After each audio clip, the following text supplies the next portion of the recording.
Gracias por continuar con nosotros en Aquí Hablamos Claro. Y bueno, nosotros damos continuación también a nuestros comentarios del día de hoy.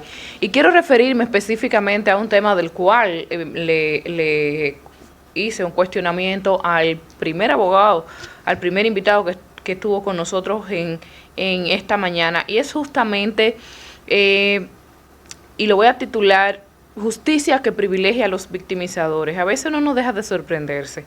La verdad es que la justicia nuestra cada vez se convierte más en un teatro en nuestro país. Se supone que a lo largo de los años muchas cosas deben mejorar y por demás cada vez las penas deben ser más implacables, sobre todo con aquellos que violentan la dignidad, que violentan los derechos fundamentales de un individuo, pero sobre todo si se trata de un niño o un adolescente. Esas son cosas para mí imperdonables.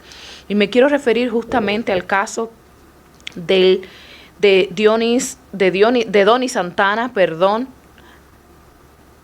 acusado a 20 años con una condena a 20 años de prisión por el abuso sexual de quien fuese su hijastra, quien, según la misma justicia que hoy le da un gran privilegio, la abusaba desde que tenía 11 años hasta que cumplió los 14 años, cuando se supone que se dieron cuenta de esta situación.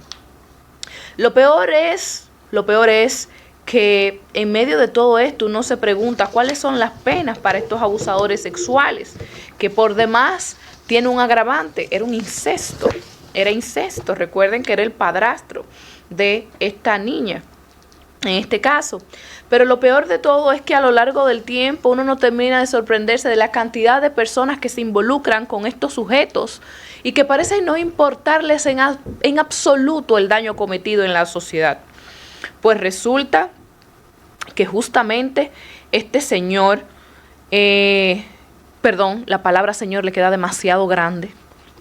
Yo diría que esta rata, porque una persona que se atreve a dañar, un individuo que se atreve a dañar a un niño, no merece ni siquiera que le llamen persona, lamentablemente. Y debo decir que este sujeto, pues, que apenas ni siquiera ha cumplido la mitad de su condena, dígase que lleva unos 7 años, va a cumplir unos 7 años en prisión, pues resulta que fue privilegiado con una libertad condicional. Escuchen esto.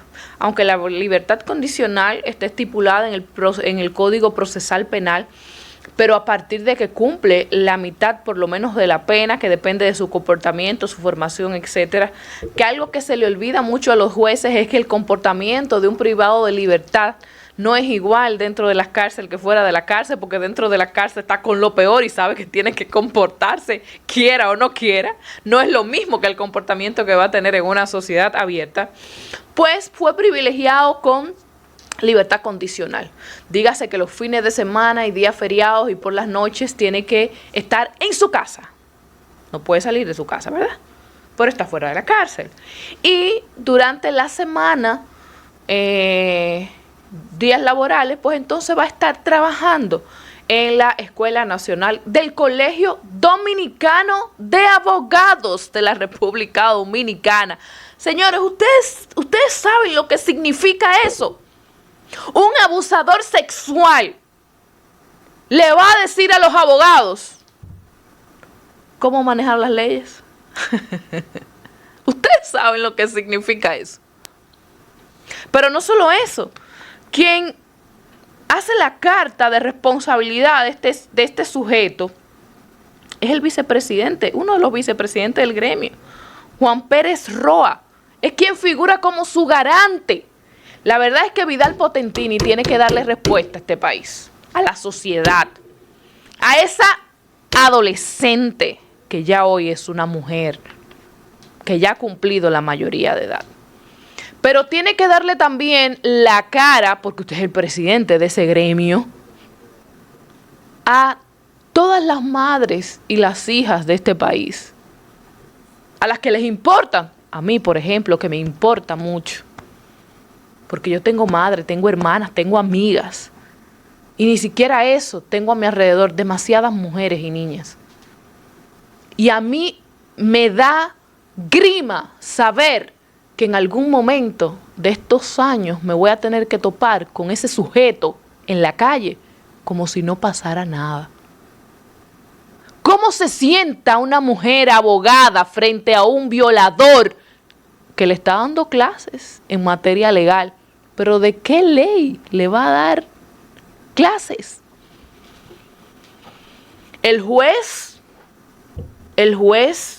conocedor de la pena y quien le ofrece este privilegio es el mismo juez que soltó, que le dio libertad a menos de cumplir incluso la mitad de la pena a nada más y nada menos que José Eduardo Subciprián, alias Chucky, uno de los principales, uno de los que encabezaba los atentados de David Ortiz, que lo mataron el otro día en el Libertador de Herrera, la semana pasada. Ese mismo juez. La verdad es que el sistema judicial, el Ministerio Público, tiene que llamar a capítulo a este juez. Indudablemente que tiene que llamarlo a capítulo. Porque no es uno ni dos casos, Pero, y aparte de que no es uno ni dos casos, estamos hablando de dos casos graves. El de este sujeto, atentado contra la vida de una de las glorias más grandes del deporte que tenemos. Y este último en un depredador sexual. ¿A qué va a salir este individuo? ¿A seguir violando? Porque los violadores eso es lo que hacen. Los violadores no se reinsertan. Los violadores siguen violando. Eso es lo que van a hacer toda la vida. Seguir violando desde que tengan la oportunidad. Y a mí me da mucha pena que los que se supone que tienen que manejarse en manera legal y los que se supone que deben formar y representar a quienes, valga la redundancia, representan la ley, dígase los abogados en este momento, apoyen una vagabundería como esta. Porque esto es asqueroso. Lo que ustedes acaban de hacer es asqueroso. Y yo fuera uno de esos abogados que está en el colegio, yo no le cojo una clase más en esa escuela nacional del Colegio Dominicano de Abogados. Yo insisto, a ese juez hay que llamarlo a capítulo, porque no es uno, ni dos, ni tres casos. Y lo que está pasando en esa corte de San Cristóbal, la verdad que es digno de estudio. Pero qué pena que hoy en día los victimizadores, caramba, se conviertan en estos pendejos héroes, que son los que van a las calles con oportunidades y privilegios, no con oportunidades, con privilegios, que ni siquiera usted, abogado, que probablemente ha mandado un currículo 10 veces al Colegio Dominicano, a su gremio, para que lo pongan como profesor en esa escuela, ha podido alcanzar. Esa es hoy la sociedad que vivimos, y esa misma sociedad tiene que levantarse, porque mañana puede ser cualquiera de nosotros. Señores, con esto nosotros despedimos nuestra programación del día de hoy. Nos reencontramos el próximo jueves, si Dios lo permite, de 10 a 12 del mediodía por todas las plataformas del Nuevo Diario. Recuerda seguirnos en todas nuestras redes sociales y a través también de nuestro YouTube, donde subimos las programaciones. Allí puede disfrutar de ella y entrar a la página del Nuevo Diario TV. Allí también puede encontrar todas nuestras programaciones. Hasta el jueves. Así será.